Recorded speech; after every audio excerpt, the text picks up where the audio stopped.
Senhor presidente, se o momento que o Brasil vive exige reformas, e é isso que dizemos à população, fica impossível justificar por que é que não tratamos da reforma da máquina pública e do custo dessa máquina. Se o remédio é amargo, mas é preciso tomá-lo, fica difícil compreender por que é que o trabalhador rural tem que tomar esse remédio e o político não. Porque muitas vezes, senhor presidente, quando um filho está doente, o pai ou a mãe, antes de dar o remédio amargo ao filho, toma um pouco desse remédio para dizer que está junto e encorajar o filho a enfrentar a dificuldade. A diferença no nosso caso, nessa nossa insistência de não tratar da reforma da máquina pública, são duas. Primeiro é que o pai toma o remédio estando saudável. E a principal doença está aqui. Depois, é que não é o povo que tem que obedecer aos políticos. Somos nós, políticos, que precisamos obedecer ao povo. E aí a gente vai dando sinais à população que não vai ser tratado isso, da reforma da máquina pública, e a população não aceita mais. E aí a gente vai achando que o tempo que vai resolver e acalmar o país, e não vai acalmar.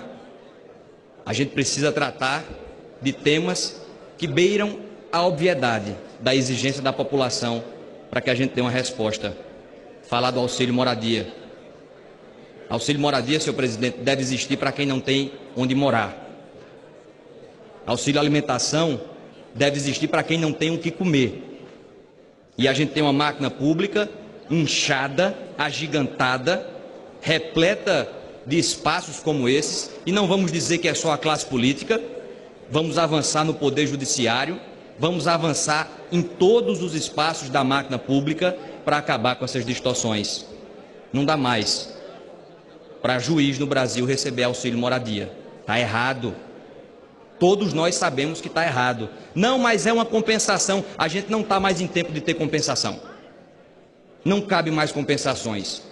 É preciso ter uma mudança radical em direção daquilo que é correto. Não adianta mais puxar um pouquinho para cá, um pouquinho para ali. Não dá mais. E é esse embate. E é o enfrentamento dessas distorções que talvez inicie um período de equilíbrio nesse país. Não dá para pedir equilíbrio à população quando a gente vive banhado em distorções da máquina pública. Por isso faço um apelo para que todos nós, aqui não é uma pauta de governo, oposição, todos nós tomemos consciência de que é preciso levantar essa bandeira da reforma da máquina pública. Porque não adianta mais, não venha votar contra a reforma trabalhista, espalhar cartazes dizendo que é contra a reforma trabalhista e ficar calado quando o tema é a reforma da máquina pública e ficar calado quando o tema são os benefícios que a máquina pública hoje entrega. Esse populismo dissimulado, enganador, não cola mais. É preciso enfrentar essas obviedades. E isso traria um novo debate sobre o que deve ser o nosso Estado. O equipamento, o Estado, a máquina pública como um todo. Isso cabe correções que se multiplicam. Portanto, não dá mais para ficar achando que essa pauta não existe e que essa pauta não é prioritária. Existem vários espaços que nós precisamos enfrentar com requerimento de urgência. Requerimento de urgência nisso, votação de urgência nisso, debate intensivo nisso. Parar 15 dias daqui para falar sobre a reforma da máquina pública, aí sim voltar a se reconectar com a população. Porque existem muitas distorções, sinais que a nossa sociedade precisa avançar. Um ministro do Supremo, com toda franqueza, um ministro do Supremo não precisa de alguém que puxe a sua cadeira para que ele se sente. Ah, mas é só um gesto. Isso não é só um gesto. Isso não é só um gesto. Isso é um símbolo de uma sociedade que ainda não avançou. Precisa que alguém puxe a cadeira, um sujeito que não tem condições de se locomover. Um tetraplégico, um paraplégico. Aí sim, mas um ministro do Supremo não.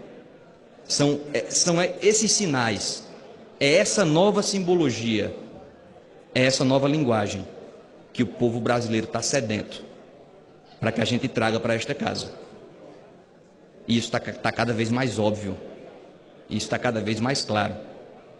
E cada vez mais óbvio e claro que a população não vai se contentar com o tempo, o passar do tempo.